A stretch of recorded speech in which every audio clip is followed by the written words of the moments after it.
1945년 12월 25일 크리스마스 새벽, 미국 웨스트 버지니아주 페이어빌이라는 작은 탄광 마을. 사람들이 아직 잠에서 깨지 못한 시간, 한 가정의 집에서 불길이 치솟기 시작합니다. 이 집의 주인은 조지 소더. 이탈리아에서 미국으로 이주해온 이민자로 성실하게 일하며 지역사회에 잘 정착한 인물이었습니다. 그의 아내 제니 소더, 그리고 9명의 아이들. 소더 가족에게 이날은 여느 크리스마스와 다를 바 없는 평범한 명절 밤이었으며, 아이들은 선물을 풀어보고 웃고 떠들며 늦은 시간까지 잠들지 않았습니다. 부모는 아이들에게 조금 더 놀아도 좋다 말한 뒤 먼저 침실로 향합니다. 그때 아무도 몰랐습니다. 이 밤이 소더 가족의 인생을 완전히 갈라놓을 밤이 될 줄은. 새벽 1시쯤 제니 소더는 전화벨 소리에 잠에서 깹니다. 수화기 너머에서는 낯선 여자의 목소리가 들렸지만 제니는 그 목소리를 알아듣지 못하였으며, 상대는 웃고 있었고 배경에서는 다른 사람들의 소리가 들렸습니다. 잠결에 잘못 걸려온 전화라고 생각한 제니는 전화를 끊고 다시 잠자리에 듭니다. 약 30분 뒤, 이번에는 집안에서 무언가 떨어지는 듯한 소리가 들립니다. 그리고 거의 동시에 집 아래층에서 연기가 올라오기 시작하고 불길이 번지는 걸 목격하죠. 조지 소더는 잠에서 벌떡 깨어 가족들을 깨우고 그와 제니 그리고 4명의 아이들은 간신히 집 밖으로 빠져져 나옵니다. 하지만 5명의 아이들 모리스, 마사, 루이스, 제니, 베티는 2층 침실에 남아 있었습니다. 조지는 아이들을 구하기 위해 다시 집 안으로 들어가려 하였지만 계단은 이미 불길에 완전히 막혀 있었습니다. 연기와 열기에 더 이상 접근할 수 없는 상황. 그는 밖으로 나와 다른 방법을 찾습니다. 2층 창문으로 올라갈 수만 있다면 아이들을 구할 수 있을 거라 생각합니다. 그래서 늘 집 옆 벽에 기대어 두던 사다리를 찾았지만 사다리는 없었죠. 늘 그 자리에 있던 사다리가 그날 밤에만 사라졌습니다. 조지는 트럭을 이용해 2층 창문을 들이받으려 트럭에 올라탔지만 평소 아무 문제 없던 트럭이 시동이 걸리지 않았죠.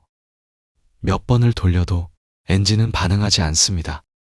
전화로 소방서에 연락하려 하지만 전화선이 끊어져 있었고, 나중에 조사 결과 자연훼손이 아닌 누군가에 의해 잘린 흔적이라는 사실이 밝혀집니다.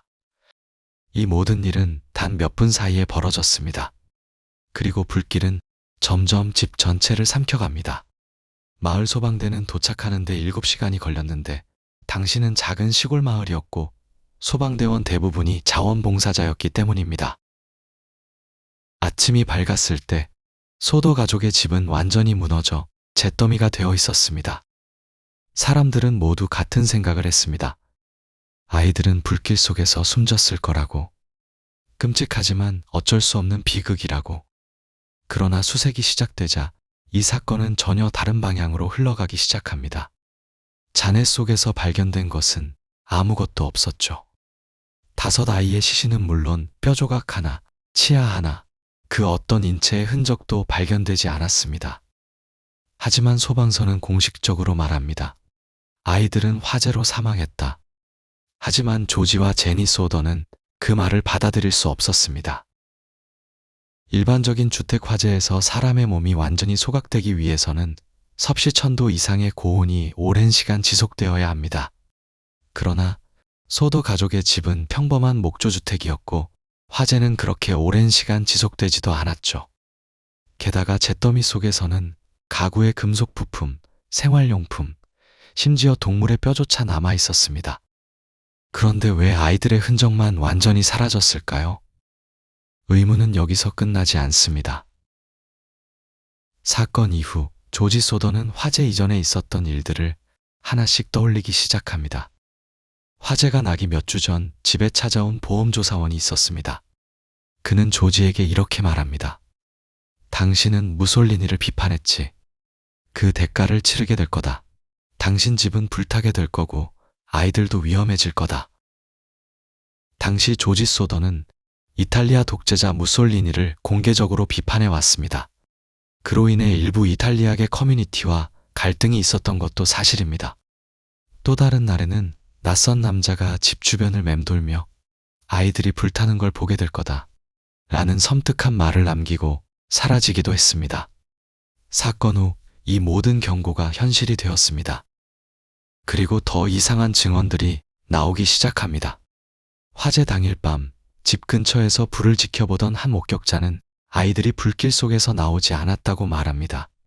대신 불이 난 집 근처에서 아이들과 비슷한 아이들이 차에 태워지는 모습을 보았다고 증언하죠.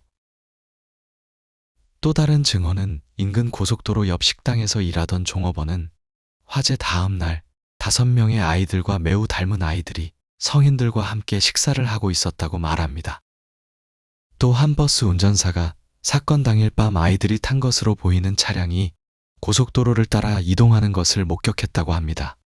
이 모든 증언은 공식적으로 기록되었지만 수사는 더 이상 진척되지 않습니다. 시간은 흐르고 사건은 점점 사람들의 기억 속에서 잊혀져 갔죠. 그러나 소더 가족은 포기하지 않았습니다. 집 앞에는 실종된 아이들의 사진이 걸린 대형 현수막을 붙이고 아이들을 찾기 위해 노력했죠. 제니 소더는 아이들이 돌아올 때까지 절대 현수막을 내리지 않겠다고 말합니다. 그리고 1967년 사건 발생 22년 후 소더 가족에게 의문의 편지 한 통이 도착합니다. 봉투 안에는 한 장의 사진이 들어 있었는데 사진 속에는 30대쯤 되어 보이는 남성이 있었죠. 이탈리아계로 보이는 외모. 사진 뒷면에는 짧은 메모가 적혀 있었습니다. 나는 루이스 소더다. 형제들은 살아있다. 루이스는 그날 밤 실종된 5 아이 중 한 명으로 당시 나이는 9살이었습니다. 사진 속 남자의 나이와 시간 흐름을 계산하면 완전히 맞아떨어집니다.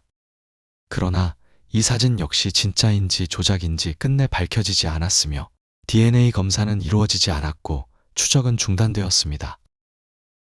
제니 소더는 죽을 때까지 검은 옷만 입고 살았다고 전해지며 그녀는 한 번도 아이들이 죽었다는 말을 입에 올리지 않았습니다. 내 아이들은 살아있다. 그 믿음 하나로 그녀는 평생을 버텼습니다.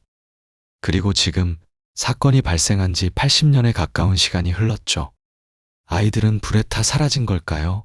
아니면 누군가에 의해 전혀 다른 삶을 살게 된 걸까요?